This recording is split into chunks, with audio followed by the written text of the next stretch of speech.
So what is dependency theory is actually quite a complicated question. Dependency is a situation where an economy is conditioned by the expansion or development of another economy. Economic situation of the colonies was actually worsened by the experience of British colonialism. India's share of the world economy when Britain arrived on its shores was 23%.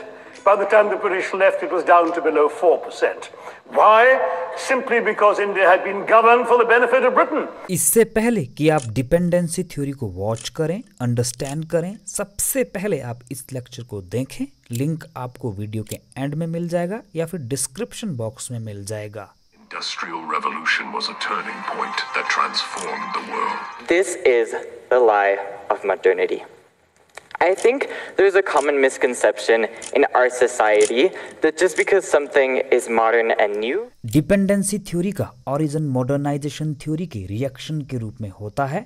Dependency थ्योरिस्ट्स की ये arguments रही है कि modernisation theory European countries के द्वारा modernisation and development के नाम पर जो Latin American, Asian, African countries का एक्सप्लॉयटेशन होता है उसको छुपाने की कोशिश की जाती है मॉडर्नाइजेशन थ्योरी के द्वारा। डिपेंडेंसी थ्योरी का ओरिजिन 1949 को तब होता है जब 1949 को हंस सिंगर के द्वारा पेपर पब्लिश किया जाता है और दूसरी तरफ 1950 को रॉल प्रेबिश के द्वारा दूसरा पेपर पब्लिश किया जाता है जिसमें वे दोनों लिखते हैं कि लोअर डेवलप्ड कंट्रीज़ को यूरोपियन एडवांस्ड इंडस्ट्रियल कंट्रीज़ को बड़ी मात्रा में प्राइमरी गुड्स और नेचुरल रिसोर्सेज को एक्सपोर्ट करना पड़ता है और जो मैन्युफैक्चर्ड गुड्स होती है यानी कि जो निर्मित वस्तुएं होती है उनको हायर प्राइसेस पर खरीदना पड़ता है जो एडवांस्ड इंडस्ट्रियल कंट्रीज़ है उनसे, और साथ में जो व्यापार की शर्तें हैं उसमें गिरावट आने से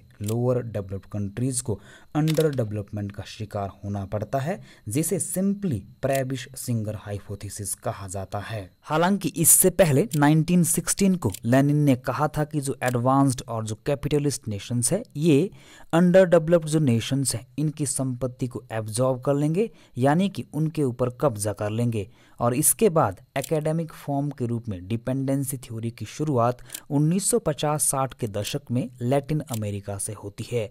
और नोट करने वाली बात यह भी है कि जो डिपेंडेंसी थ्योरी है ये लेनिन और जो रोजा लग्जमबर्ग है उनके थॉट से काफ़ी इंस्पायर्ड हैं।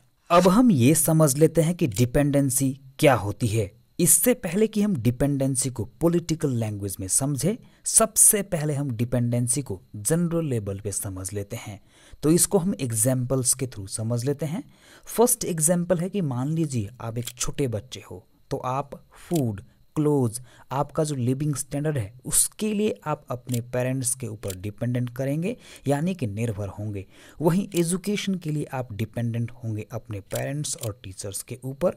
दूसरा एग्जाम्पल आता है हाउस वाइफ्स का। ज़्यादातर जो हाउस वाइफ्स होती है वो क्लोथ्स, ज्वेलरी, मेकअप, विजिटिंग यानी कि यात्रा करना, यहाँ तक कि फूड के लिए भी अपने हस्बैंड के ऊपर डिपेंडेंट होती है यानी कि सेल्फ डिपेंडेंट नहीं होती है।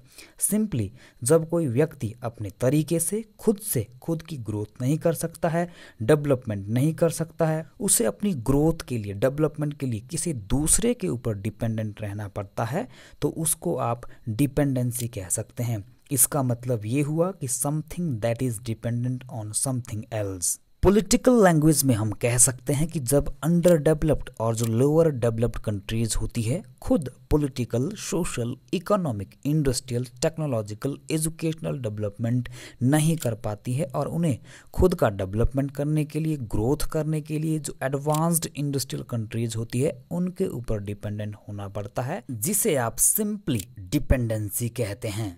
लेकिन 1950 और 60 के दशक में एक नया मोड़ तब आता है जब लैटिन अमेरिकन और जो अफ्रीकन कंट्रीज़ हैं उनके कुछ थ्योरिस्ट के द्वारा, जिनके नाम थे हंस सिंगर, रॉल प्रेबिश, एजी फ्रैंक, सामिर आमिन, इमैनुअल वॉलरस्टीन, कॉडोसो, इन्होंने ये कहा कि ये सच है कि लैटिन अमेरिका, एशिया, अफ्रीका की जो लोअर डेवलप्ड कंट्रीज़ है इनको यूरोपियन एडवांस्ड इंडस्ट्रियल कंट्रीज़ के ऊपर डिपेंडेंट होना पड़ता है।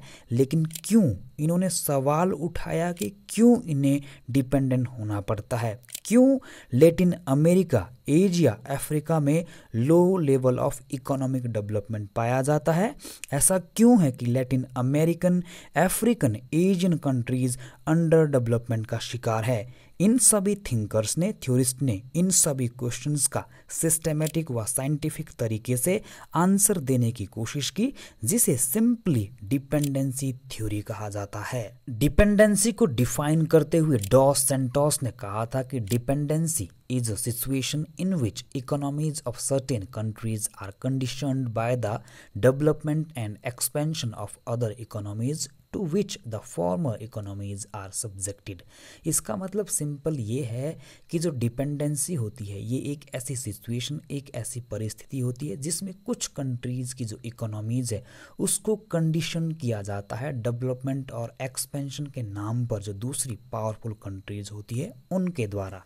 अब हम डिपेंडेंसी थ्योरी की कुछ इम्पॉर्टेंट अजम्पशंस को देख लेते हैं, जिनमें पहली अजम्पशन ये आती है कि ये मॉडर्नाइजेशन थ्योरी को क्रिटिक करती है, यानी कि इसकी आलोचना करती है, क्योंकि मॉडर्नाइजेशन थ्योरी ये कहती है कि जो लोअर डेवलप्ड कंट्रीज़ हैं इनके पास कुछ इंटरनल प्रॉब्लम्स होती है, जैसे weak governance, low rate of savings and income, lack of infrastructure, lack of technical expertise and lack of knowledge. इन सभी इंटरनल प्रॉब्लम की वजह से जितनी भी लोअर डेवलप्ड कंट्रीज़ है ये अंडर डेवलपमेंट की शिकार हो जाती है। लेकिन डिपेंडेंसी थ्योरी मॉडर्नाइजेशन थ्योरी की इन सभी मान्यताओं को रिजेक्ट करता है और डिपेंडेंसी थ्योरी कहती है कि जो एडवांस्ड इंडस्ट्रियल कंट्रीज़ हैं इनके द्वारा लोअर डेवलप्ड कंट्रीज़ को एक्सप्लॉइट किया जाता है, उनको शोषित किया जाता है, जिसको कि मॉडर्नाइजेशन थ्योरी के द्वारा छुपाने की कोशिश की जाती है, जिसकी वजह से जितनी भी इंटरनल प्रॉब्लम्स हैं उनको फेस करना पड़ता है जो लोअर डेवलप्ड कंट्रीज़ हैं। डिपेंडेंसी थ्योरी की सेकंड अजम्पशन ये है कि ये फोकस करती है कुछ इम्पॉर्टेंट एक्सटर्नल फैक्टर्स के ऊपर।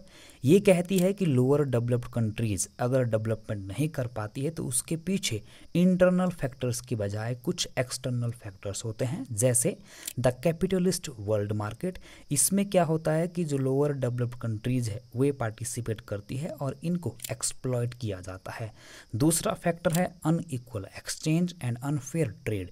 इसमें भी जो डेवलपिंग नेशंस होते हैं या फिर अंडर डेवलप्ड नेशंस होते हैं उनको एक्सप्लॉइट किया जाता है। डिपेंडेंसी थ्योरी की अगली आर्ग्यूमेंट आती है कि ये फोकस करती है स्ट्रक्चरल हायरार्किकल रिलेशनशिप में। ये कहती है कि कोर कंट्रीज़ यानी कि जो डेवलप्ड कंट्रीज़ होती है और जो पेरीफेरी यानी कि जो अंडर डेवलप्ड कंट्रीज़ होती है इनके बीच स्ट्रक्चरल हायरार्किकल रिलेशनशिप पाई जाती है। क्यों? ऐसा इसलिए है कि ये बोलते हैं कि जो स्ट्रक्चर है इन दोनों कंट्रीज़ के बीच इस तरह से डेवलप किया गया है कि वहाँ पर हायरार्की होती है और जो पेरीफेरी की कंट्रीज़ है ये चाह कर भी कभी कोर में नहीं आ सकती है, यानी कि डेवलप नहीं हो सकती है, क्योंकि ये जो स्ट्रक्चर है इस तरह से बनाया गया है जिसमें मैक्सिमम बेनिफिट डेवलप्ड कंट्रीज़ को हो, कोर कंट्रीज़ को हो। इसमें क्या होता है कि जो कोर कंट्रीज़ है प्राइमरी गुड्स को पेरीफेरी कंट्रीज से बड़े सस्ते दामों में खरीदते हैं और उनको मैन्युफैक्चर करके जो मैन्युफैक्चर्ड गुड्स है उनको बड़ी उच्च कीमतों पर पेरीफेरी कंट्रीज यानी कि जो अंडर डेवलप्ड नेशंस है उनको बेचते हैं, जिस तरह से कोर कंट्री को बड़ी मात्रा में बेनिफिट होता है। डिपेंडेंसी थ्योरी की फोर्थ अजम्पशन आती है unequal exchange and unfair terms of trade. इसमें डिपेंडेंसी थ्योरी कहती है कि जो प्राइमरी गुड्स होती है उनको एक्सपोर्ट करना होता है पुअर कंट्रीज़ को, यूरोपियन कंट्रीज़ को, और इंपोर्ट करना होता है जो मैन्युफैक्चर्ड गुड्स है जिनको मैन्युफैक्चर किया गया है यूरोपियन कंट्रीज़ के द्वारा, उनसे इंपोर्ट करना होता है। और दूसरी बड़ी वजह ये भी है कि जो वेजेस स्ट्रक्चर है वर्कर्स के वो भी डिफरेंस है, क्योंकि लैटिन अमेरिका, अफ्रीका और जो एशिया है वहाँ पर चीप लेबर मिलता है, जिसकी वजह से इनका यानी कि ये जो देश है पुअर कंट्रीज़ है इनको काफ़ी एक्सप्लॉइट किया जाता है, जिसको डायरेक्ट एक्सप्लॉइटेशन कहा जाता है। वहीं दूसरी तरफ ये कहते हैं कि जो MNCs होती है, TNCs होती है, उनके द्वारा भी जो इकोनॉमिक सरप्लस होता है यानी कि जो मुनाफे का पैसा होता है उनको पुअर कंट्रीज से ले जाकर यूरोप या फिर अमेरिका की कंट्री पर ले जाया जाता है और जो इकोनॉमिक सरप्लस है, जो लोकल इन्वेस्टमेंट होती है, उनको नहीं दिया जाता है, जिसको आप दादा भाई नौरोजी की जो ड्रेन थ्योरी है उससे भी कंपेयर कर सकते हैं। डिपेंडेंसी थ्योरी की अगली अजम्पशन आती है कि ये फोकस करती है अंडर डेवलपमेंट के ऊपर, ना कि नॉन डेवलपमेंट के ऊपर। ये कहती है कि जितनी भी Latin American, Asian, African countries है ये अंडर डेवलपमेंट की शिकार है, ना कि नॉन डेवलपमेंट की है। अंडर डेवलपमेंट का मतलब होता है एंटीथीसिस ऑफ डेवलपमेंट, जिसमें लो लेवल ऑफ डेवलपमेंट होता है, लैक ऑफ इंफ्रास्ट्रक्चर होता है, और जो रिसोर्सेज है उनका कोई यूटिलाइजेशन नहीं होता है, वहाँ पे मार्जिनलाइजेशन होता है, लो कैपिटल होती है, लो सेविंग्स होती है, लिमिटेड इंडस्ट्रियलाइजेशन होता है, और जो पॉवर्टी होती है वो काफ़ी ज़्यादा फैली होती है, और जो बेसिक नीड्स हैं उनकी कोई फुलफिलमेंट नहीं होती है, जैसे food, house, clothes, health care, clean water, sanitation, education, इन सभी की उपलब्धता नहीं होती है।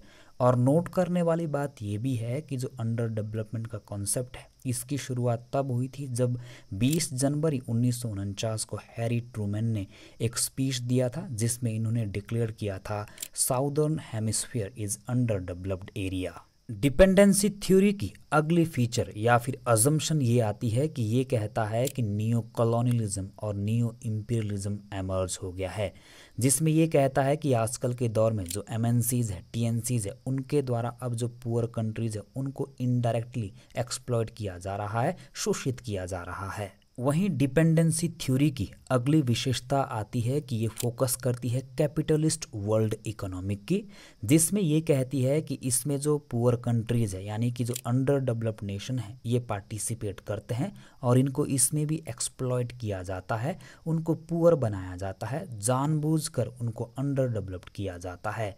वहीं दूसरी तरफ जो डिपेंडेंसी थ्योरी है इसकी अगली विशेषता ये भी है कि ये फोकस करती है कि जो टेक्नोलॉजिकल डिपेंडेंसी है वो भी इनकी बढ़ गई है, क्योंकि अब जो टेक्नोलॉजिकल चीज़ें हैं उनको बनाने के लिए अमेरिका या फिर जो यूरोपियन कंट्रीज़ है उनकी शरण लेनी पड़ती है, जिसकी वजह से अमेरिका या फिर जो यूरोपियन कंट्रीज़ है उनके द्वारा इन पुअर कंट्रीज़ को एक्सप्लॉइट किया जाता है।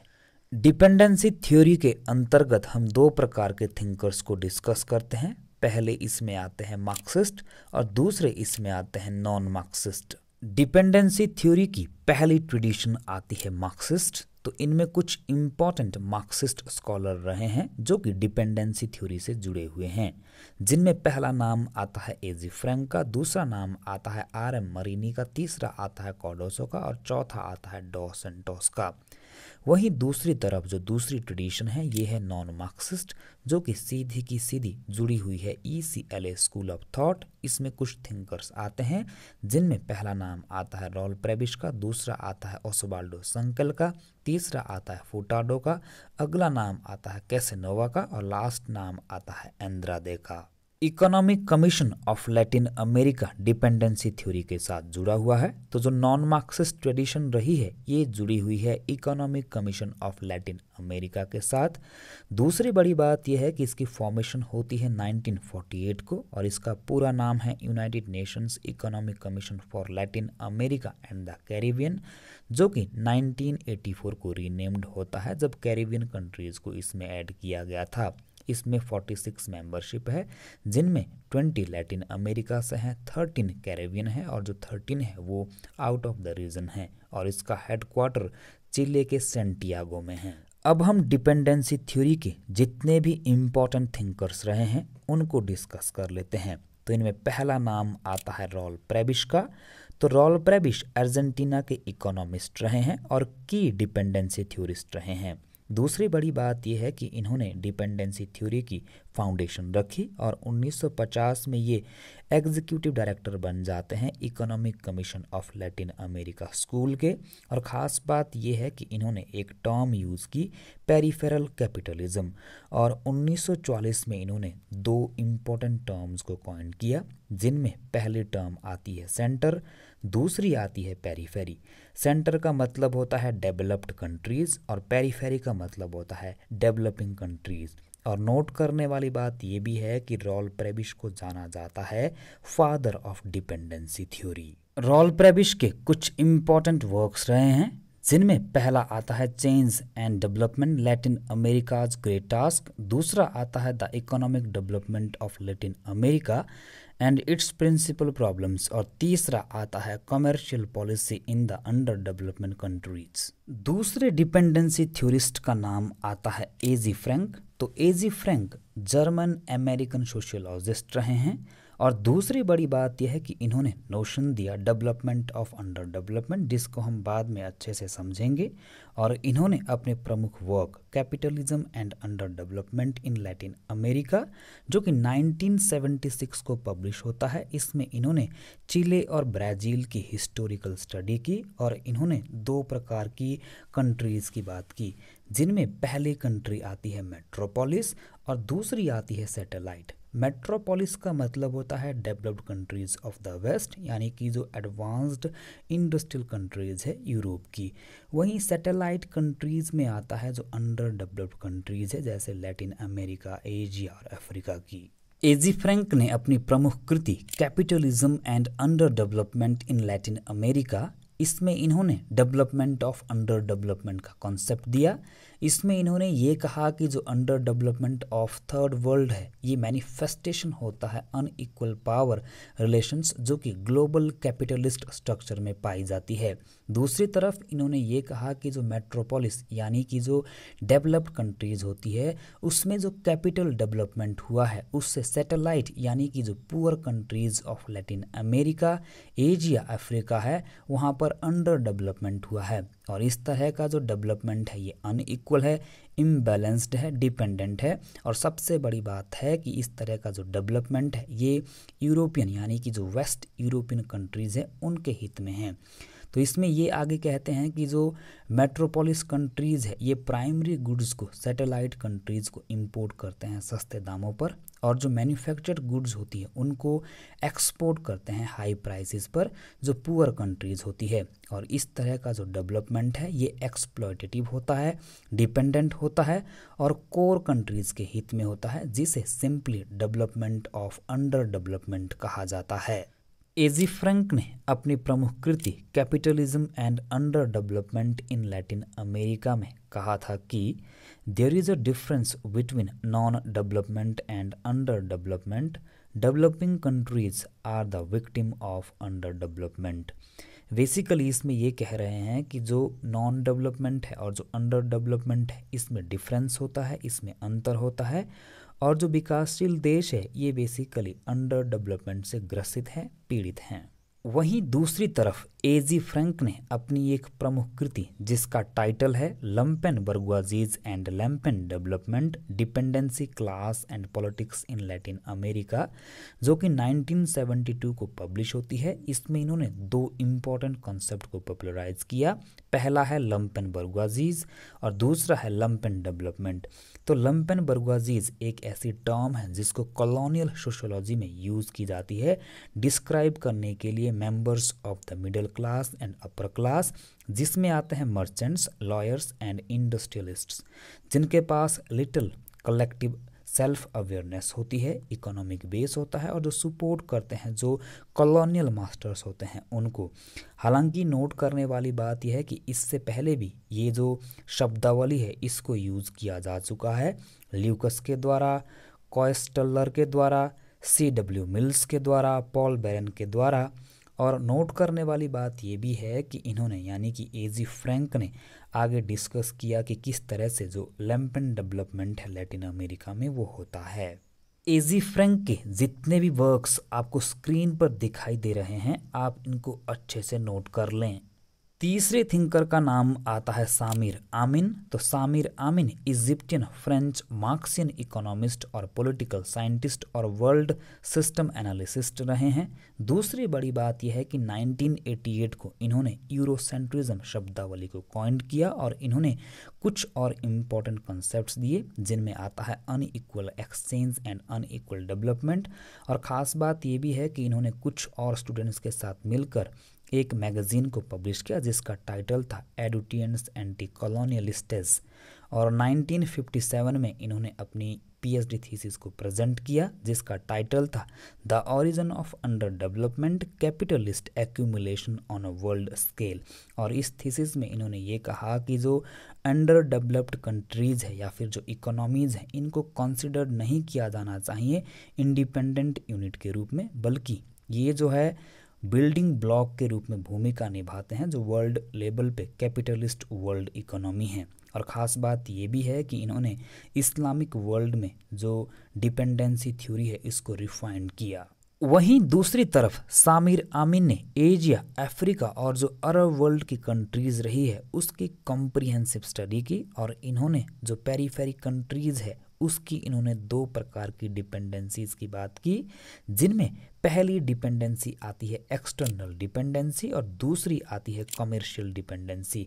एक्सटर्नल डिपेंडेंसी में ये बात आती है कि जो पुअर कंट्रीज़ है इनको अपनी जो प्राइमरी गुड्स है उनको सस्ते दामों पर जो रिच कंट्री होती है उनको देना पड़ता है और उनसे मैन्युफैक्चर्ड गुड्स को बड़ी उच्च कीमतों पर खरीदना पड़ता है।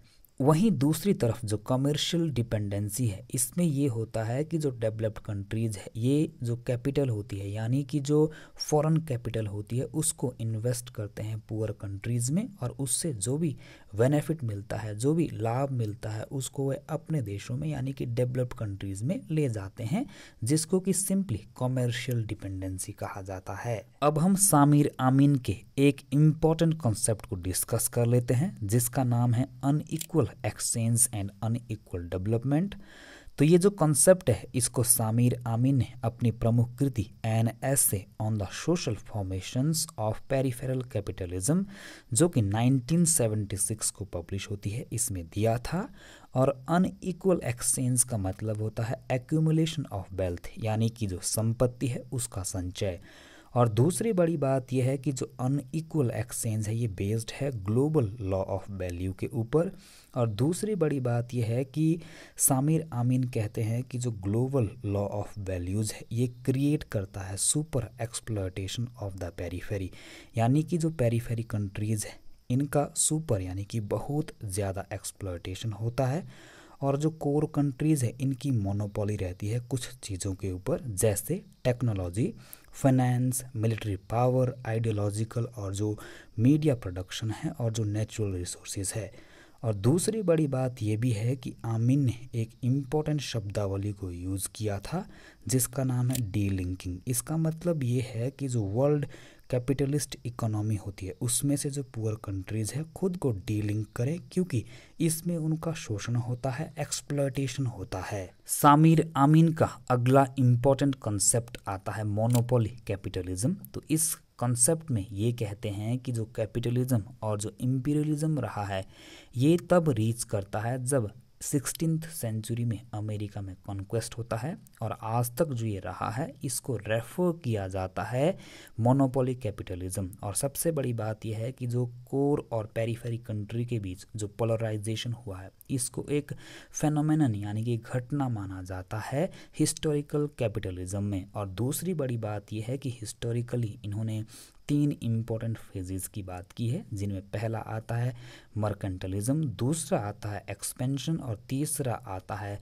मोनोपोली कैपिटलिज्म जो कि 1880 से आज तक रहा। और इन्होंने मोनोपोली कैपिटलिज्म को आगे 2 कैटेगरीज में डिवाइड किया जिसमें पहला आता है प्रॉपर मोनोपोली कैपिटलिज्म, दूसरा आता है ओलिगोपोली फाइनेंस कैपिटलिज्म। सामिर आमीन का अगला कॉन्सेप्ट आता है यूरोसेंट्रिज्म। तो जब हम इस कॉन्सेप्ट की बात करते हैं तो इन्होंने 1988 को इसको कॉइन किया था।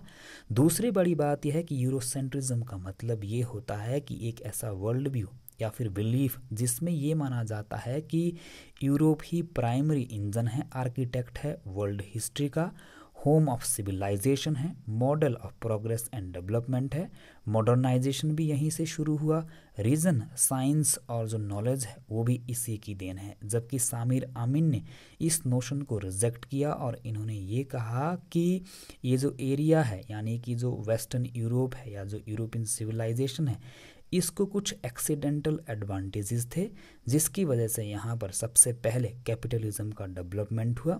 इन्होंने ये कहा कि अगर आप ये मानते हैं कि जो यूरोप है ये हिस्टोरिकल सेंटर रहा है वर्ल्ड का तो ये बहुत बड़ा मिथ होगा, मिस्टेक होगी, क्योंकि कैपिटलिस्ट जो पीरियड था उसी दौर में यूरोप डोमिनेटेड रहा है। सामिर आमीन की जितनी भी पब्लिकेशंस आपको स्क्रीन पर दिखाई दे रही हैं, आप इनको अच्छे से नोट कर लें क्योंकि आपके एग्जाम के लिए बहुत ही ज़रूरी हैं।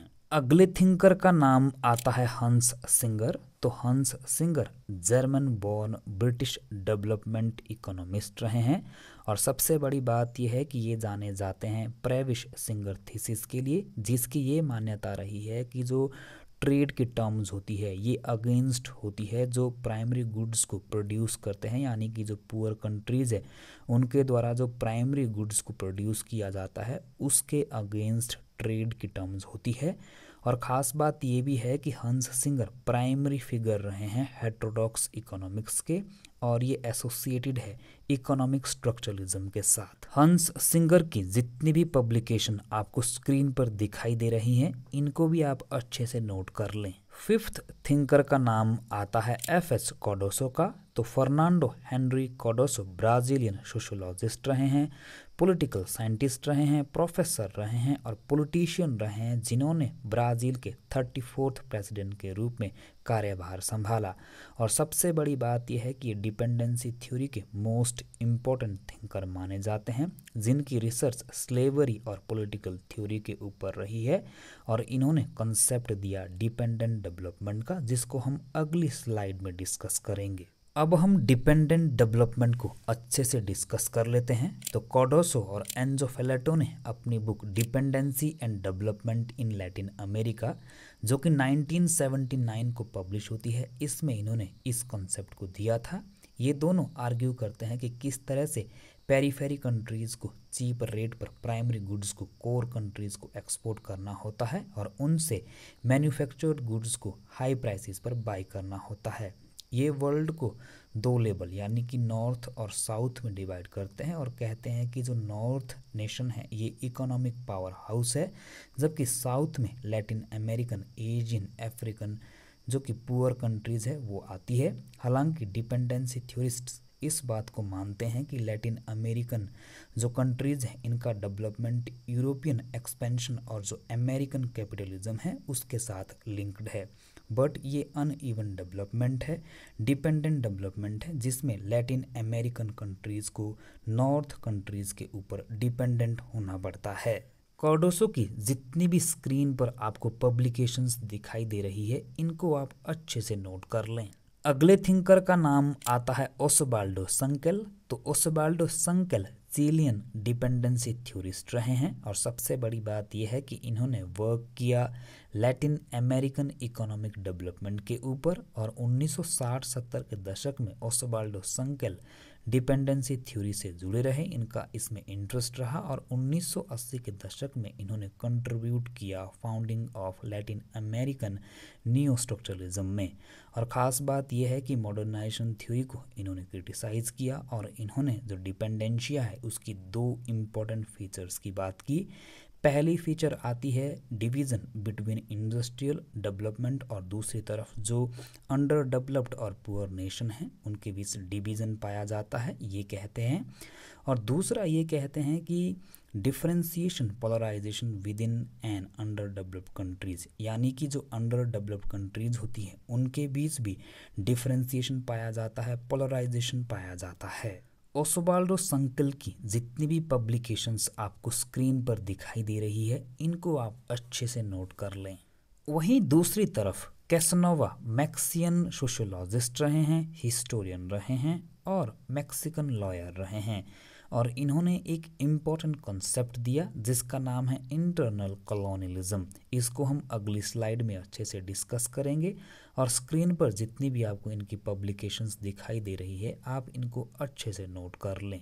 अब हम कैसनोवा के इंटरनल कॉलोनियलिज्म को अच्छे से डिस्कस कर लेते हैं। तो कैसनोवा ने मैक्सिको की स्टडी करते हुए 2 डिफरेंट टाइप्स ऑफ मैक्सिको को फाइंड आउट किया था, जिसमें एक तरह का मैक्सिको वो है जहां मेनली इंडियंस रहते हैं, जिनको कैरेक्टराइज किया जाता है डोमिनेशन, एक्सप्लॉयटेशन एंड मार्जिनलाइजेशन के रूप में, और दूसरी तरफ कैसनोवा ने एक ऐसे मैक्सिको को फाइंड आउट किया था जहां स्पेनिश, क्रियोल, लैटिनोस ग्रुप्स पाए जाते हैं जो कि मार्जिनल सोसाइटी को डोमिनेट व एक्सप्लॉयट करते हैं, जिसे इंटरनल कॉलोनियलिज्म कहा जाता है। हम ये भी कह सकते हैं कि जो इंटरनल कॉलोनियलिज्म है ये एक इंटीग्रल फेनोमेनन है जो कि परिवर्तनशील है, चेंजेबल है, जो कि इंटरनेशनल से इंटरनल कैटेगरी तक पहुंचता है, चेंज होता है। और आगे इन्होंने 2 टाइप्स ऑफ इंटरनल कॉलोनियलिज्म की बात की थी, जिसमें पहला आता है form of domination by a dominant centre और मेट्रोपोलिस, और दूसरा आता है फॉर्म ऑफ डोमिनेशन और exploitation by feudalism, slavery, capitalist and urban salaried people. Next thinker का नाम आता है MC डी एंड्रादे। तो Manuel Correia de Andrade Brazilian geographer और इकोनॉमिस्ट रहे हैं। खास बात यह है कि इन्होंने भी इंटरनल कॉलोनियलिज्म की बात की है, और सबसे इम्पोर्टेंट बात यह है कि इन्होंने कॉन्सेप्ट दिया पोल्स ऑफ डेवलपमेंट का, जिसको हम नेक्स्ट स्लाइड में डिस्कस करेंगे।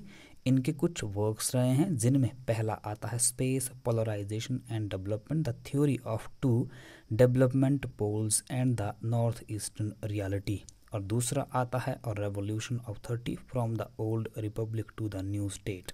पोल्स ऑफ डेवलपमेंट का कॉन्सेप्ट दिया था MC डी एंड्रेदे ने। तो मैनुअल कोरिया डी एंड्रेदे ने इंट्रोड्यूस किया था concept of poles of development in dependential literature.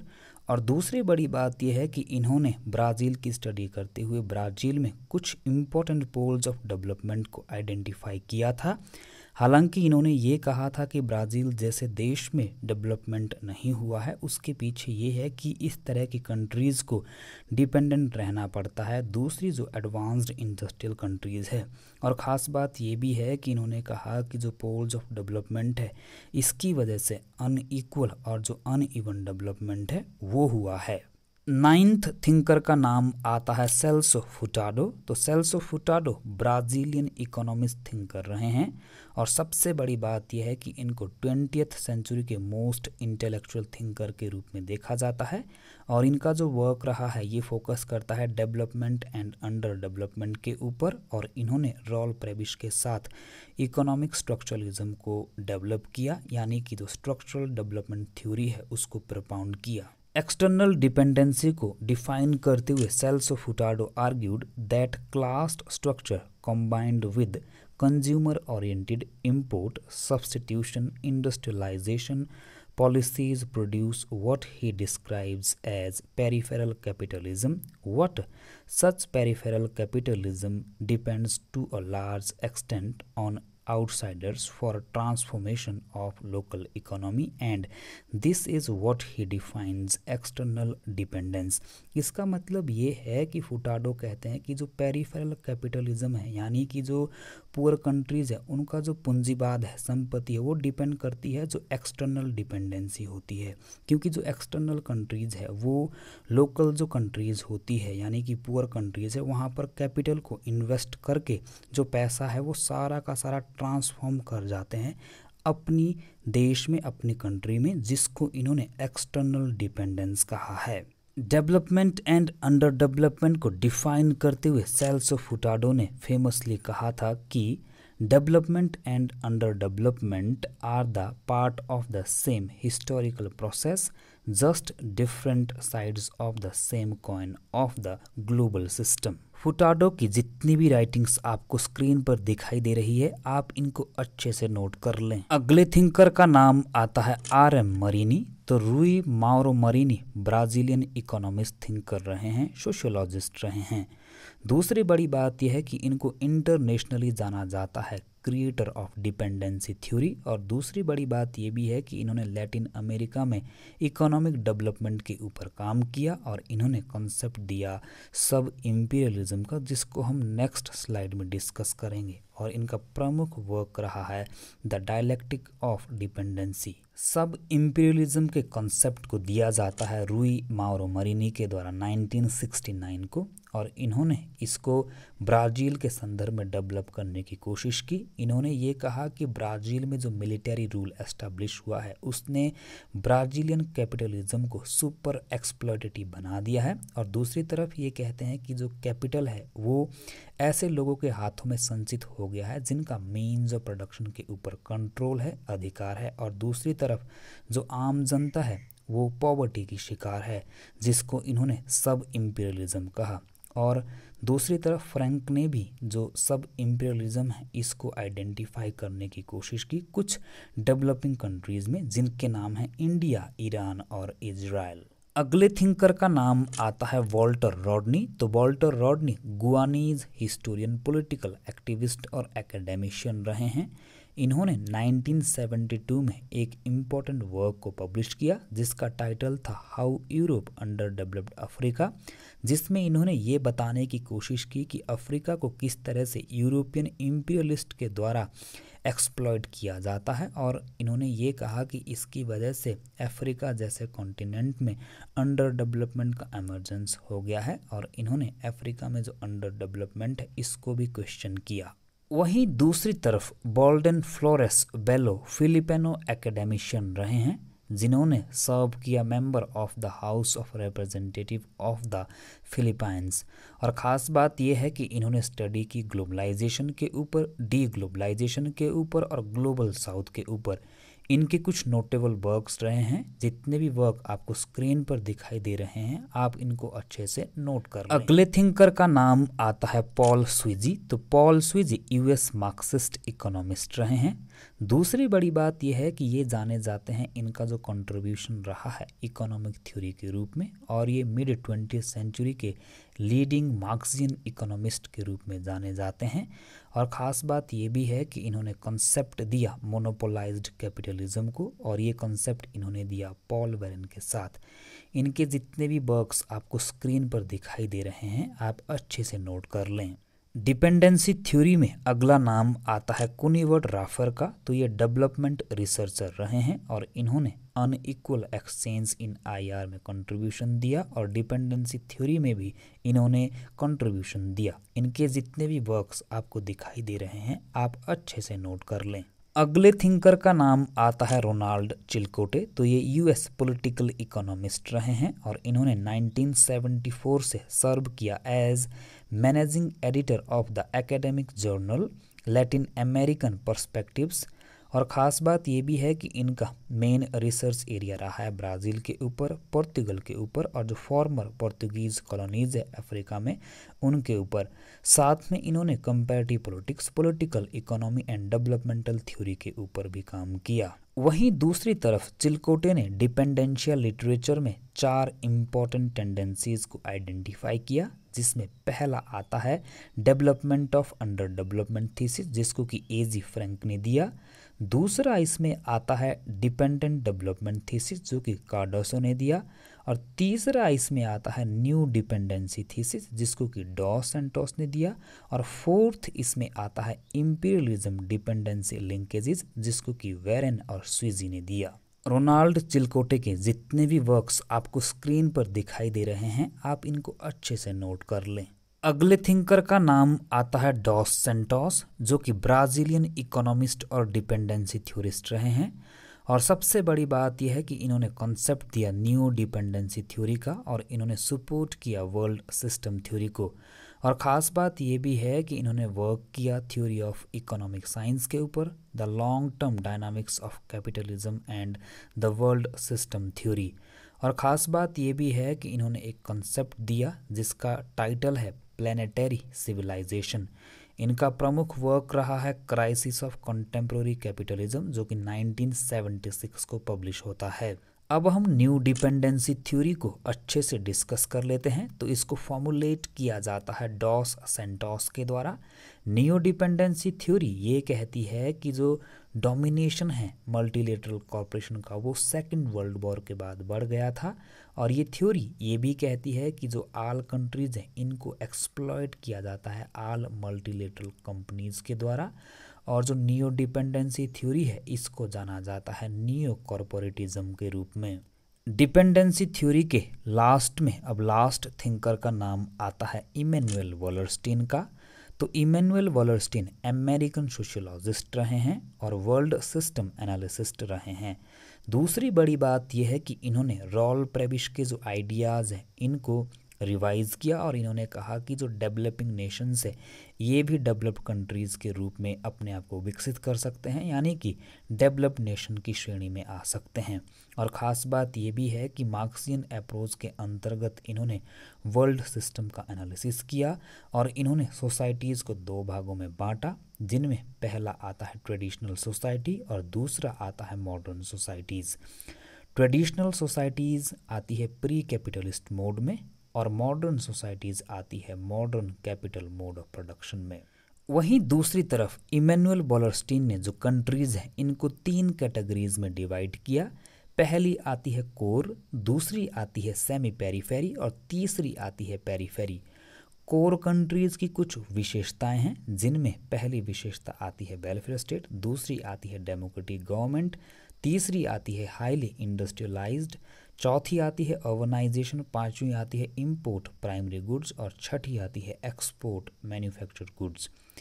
वहीं दूसरी तरफ जो सेमी पेरीफेरी कंट्रीज़ हैं इनकी भी कुछ फीचर्स होती है, जिनमें पहली आती है लो वेलफेयर, दूसरी आती है ऑथोरिटेरियन गवर्नमेंट, तीसरी आती है लेस इंडस्ट्रियलाइज्ड, चौथी आती है लेस अर्बनाइजेशन, पांचवी आती है export and import of primary goods and manufactured goods. वहीं पेरीफेरी कंट्रीज़ की भी कुछ फीचर्स होती है, जिनमें पहली आती है नो वेलफेयर, दूसरी आती है नॉन डेमोक्रेटिक गवर्नमेंट, तीसरी आती है नो इंडस्ट्रियलाइजेशन, चौथी आती है नो अर्बनाइजेशन, पांचवी आती है एक्सपोर्ट प्राइमरी गुड्स और छठी आती है इंपोर्ट मैन्युफैक्चर्ड गुड्स। अब हम इमैनुअल वॉलरस्टीन की वर्ल्ड सिस्टम थ्योरी को अच्छे से डिस्कस कर लेते हैं। तो इसको इन्होंने 1970s में propound किया था। वर्ल्ड सिस्टम थ्योरी में इमैनुअल वॉलरस्टीन ने वर्ल्ड को 3 कैटेगरीज में डिवाइड किया था। पहला आता है कोर, दूसरा आता है सेमी पेरीफेरी और तीसरा आता है पेरीफेरी।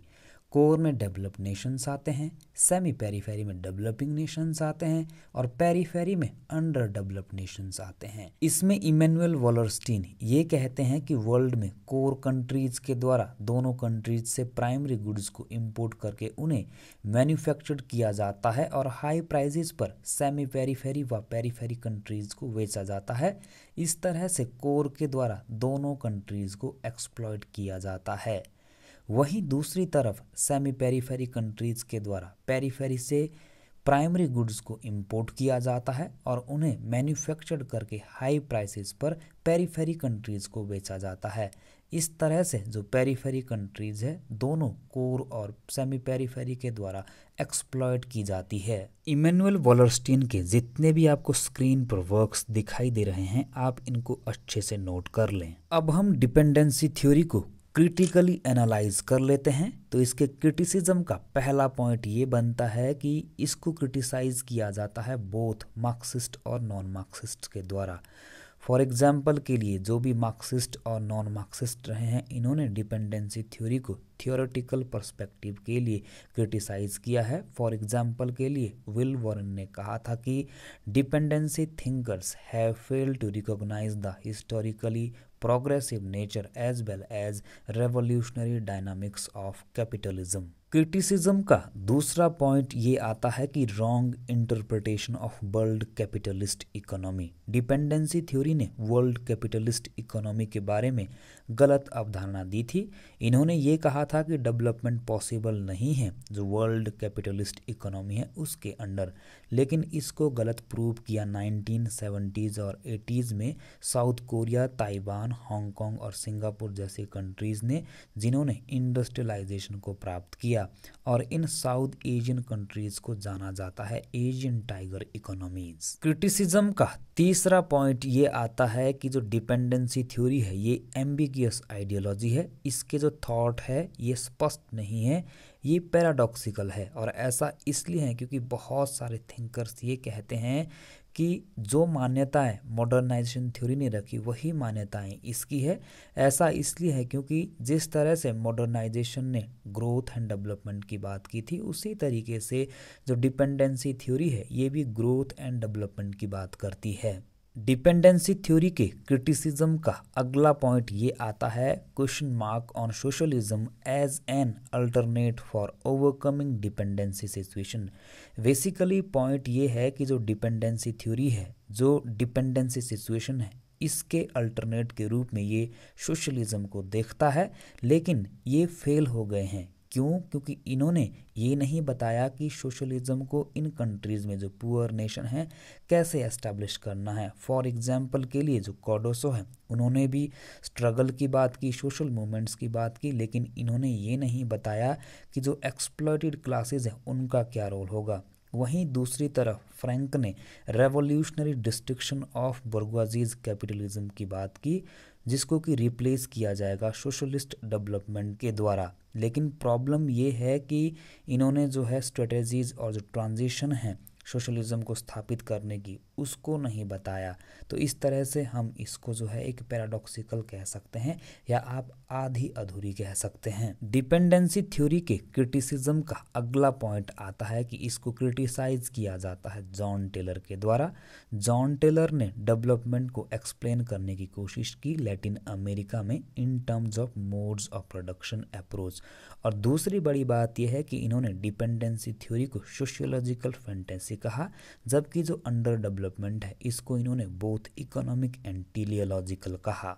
डिपेंडेंसी थ्योरी के क्रिटिसिज्म का अगला पॉइंट ये आता है कि इसने मॉडर्नाइजेशन थ्योरी को क्रिटिसाइज किया, जो कि गलत है, क्योंकि डिपेंडेंसी थ्योरिस्ट भी इस बात को गलत प्रूव नहीं कर पाए कि मॉडर्नाइजेशन की वजह से जितनी भी डेवलपिंग और अंडर डेवलप्ड नेशन हैं इन पर मॉडर्नाइजेशन की प्राप्ति हुई, इनको जो है डेवलपमेंट की प्राप्ति हुई, यानी कि एक और से जो सोशल इकोनॉमिक पॉलिटिकल ट्रांजिशन है वो हुआ डेवलपिंग और पुअर कंट्रीज में। अब हम डिपेंडेंसी थ्योरी के रिलेवेंस को भी देख लेते हैं, क्योंकि इसका कहीं ना कहीं रिलेवेंस भी रहा है। तो इसका पहला पॉइंट ये आता है कि ये फोकस करता है एशिया, अफ्रीका और लैटिन अमेरिका की जितनी भी प्रॉब्लम्स रही हो, चाहे वो पॉवर्टी हो, अंडर डेवलपमेंट की प्रॉब्लम हो, एक्सप्लॉयटेशन की प्रॉब्लम हो, कॉलोनियलिज्म की प्रॉब्लम हो, इन सभी को इसने हाईलाइट किया। दूसरा पॉइंट ये आता है कि इसने हाईलाइट किया जो अनइक्वल पावर है ग्लोबल लेवल पे, जिसमें ये देखा जाता है कि जो